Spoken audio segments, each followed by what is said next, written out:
bitta farishta bor ekan. Eng kuchli farishtalarning ichida baloni tozalab ketadigan sayyoh farishtalardan, rahmat farishtalaridan. U Xudo uchun xolis mehmonga chaqirilgan xonadonga kelar ekan. Bir narsaga sabab qilib chaqirilganga emas.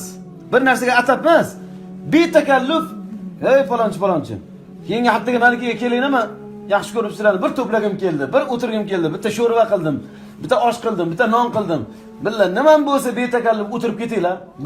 Bir-birda nonim bor" desangiz, halgilar bilan o'tirib, etdan-betdan chaqchaqlashib, guring qilib, yaxshi gaplardan gaplashib, bitta-bittadan, dona-donadan, quloqma-quloq, qadamma-qadam, bismillohdan aytib yaxshini, bor ekansan-ku o'rtog'im deb rang-ro'yini ko'rib, bir-biringizga yaxshi tilaklar bildirib ketamiz-a.